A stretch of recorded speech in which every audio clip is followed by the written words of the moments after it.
Olá, seja muito bem-vindo a mais um conteúdo. Eu sou Denis Nicolai e hoje eu vou falar para você o erro dos jurados do MasterChef.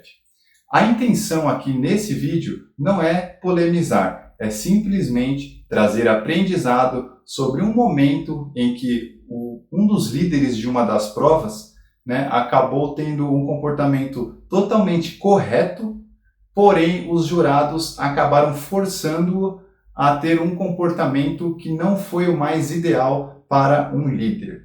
Eu vou contextualizar aqui resumidamente.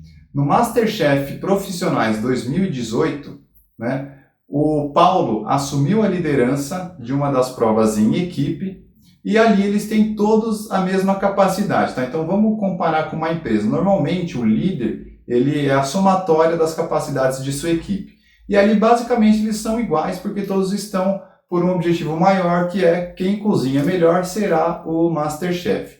E aí dentro de algumas provas, a liderança foi dada ao Paulo. E a gente vai ver aqui dois momentos, eu vou colocar dois trechinhos dessa prova. Uma na parte do Paulo liderando os seus subordinados daquele momento, e a segunda, o comportamento dos jurados, do Jacan, da Paola e do Fogaça, criticando o estilo de liderança do Paulo. Antes de nós vermos os dois momentos desse vídeo que eu separei, eu vou deixar o link original aqui na descrição para que você possa conferir na íntegra, caso você queira. Então, vamos para os vídeos. Ai, ai. Maldita hora que a gente inventou de fazer tortilha. Paulinho, E aí, como é que isso não vai chegar.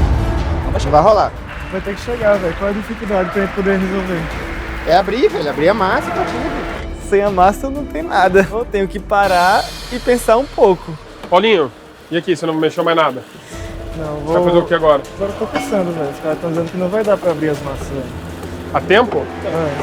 A massa é a base do meu prato. Se eu colocar as coisas todas líquidas dentro daquele potinho, vai escorrer tudo, não vai dar certo. Paulinho, vamos lá. O que a gente pode fazer? Pois é, eu não tenho plano B, velho. Você não quer colocar feijão? Fazer uma massa de feijão embaixo? Não.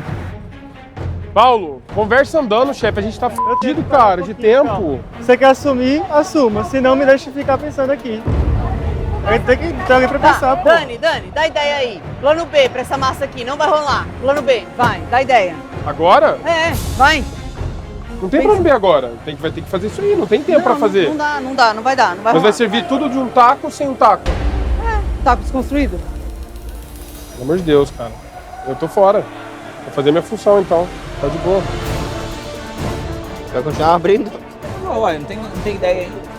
Quando ele não decidir, eu não vou atravessar a cozinha dele, velho. Como pudemos acompanhar, nesse primeiro momento, o primeiro plano traçado pelo Paulo não está indo de acordo com o planejado. Então, eu vou resumir aqui. Antes de iniciar a prova e eles saírem fazendo o que foi determinado, a equipe toda participa da definição do plano. E aí, eles decidiram naquele momento que era o caminho que eles queriam seguir. Porém, nenhum plano resiste ao campo de batalha. É muito comum que na etapa de execução, algumas coisas não saiam conforme o planejado.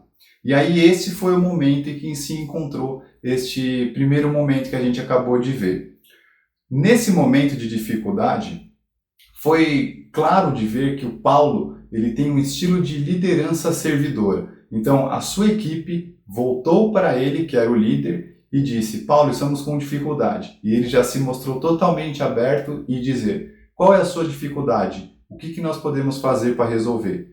Isso é um exemplo de um líder servidor. Isso é o que se espera do líder, que ele entenda o que está acontecendo, quais são as pedras que estão no caminho, para que sejam tomadas algumas ações e voltar ao plano original.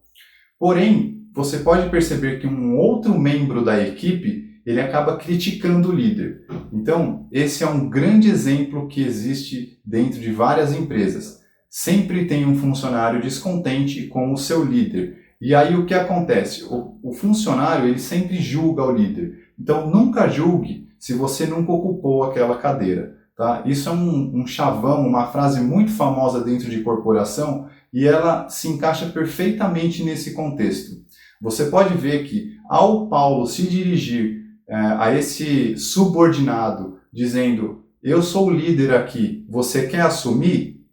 O subordinado dá um passo para trás. Ele só tinha uma crítica e ele não tinha nenhuma solução. Então, ele não estava jogando a favor do grupo, ele não estava seguindo o planejamento, e aí ele se fecha em sua caixinha, né? Coloca ali o rabo entre as pernas, baixa as orelhinhas e fala, não, eu vou seguir aqui na minha função. Então, se você não vai ter a coragem e se você não tem uma ideia melhor para sair daquela solução, criticar só faz piorar o desempenho da sua equipe. Então, o Paulo fez muito bem como líder em se colocar no lugar de líder, assumir as responsabilidades e parar para pensar num novo planejamento. Agora vamos ao segundo momento em que os jurados criticam a postura de liderança do Paulo. Paulo, tá tudo bem aí? Você tá pensando na vida? Tô O que pensando. aconteceu? Nossa massa não vai chegar. E aí, vamos fazer o quê? E aí, por isso que eu estou parado aqui pensativo, porque eu tenho que pensar na solução, eu tenho que entregar comida pro pessoal. Então, eu sou na cozinha que eu sou o chefe responsável. E se acontece um problema dentro da minha cozinha, o que eu faço? Eu pego o fogão na mão, eu faço as coisas. Porque não é pensando que vai resolver as coisas, é fazendo. O problema é que ele tem que ter uma ideia, né, chefe? Dá seus pulos que você não é quadrado.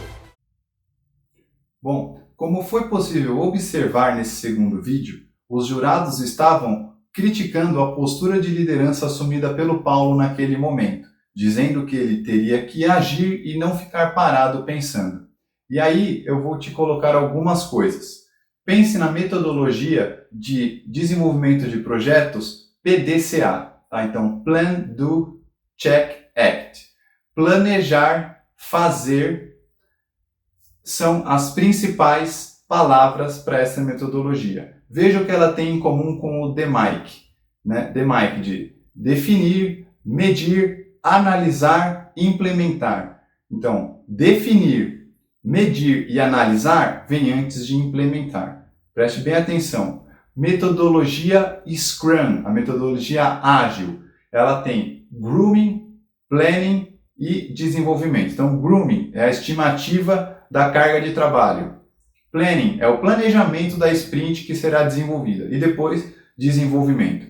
Então, essas são as metodologias de projeto mais comuns dentro das empresas. Todas elas têm algo em comum, que é planejar antes de fazer. Então, tanto no PDCA, no DMAIC e no Scrum, as etapas de planejamento vêm antes da etapa de execução. Então, não é possível que você faça algo sem que você planeje o que você vai fazer. Existe uma máxima que diz, para barco que não tem rumo, qualquer vento é desfavorável.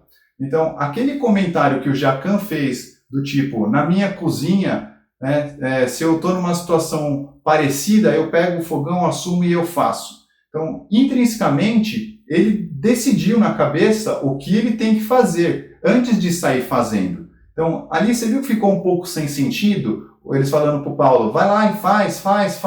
E ele fala, mas tem que ter uma ideia. É óbvio, porque não adianta ele fazer qualquer coisa se ele não sabe o que tem que ser feito. Então, esse daí foi um grande erro dos jurados do MasterChef. Então, a etapa de planejar, ela sempre vem antes da etapa de executar. Então, o Paulo, ele teve coragem e integridade para manter a postura de liderança e não aceitar a pressão feita pelos jurados do MasterChef. Se você gostou desse conteúdo, deixe seu like. Se você quer receber mais conteúdos desse tipo, se inscreva no canal, é de graça, ative as notificações para receber em primeira mão e até a próxima!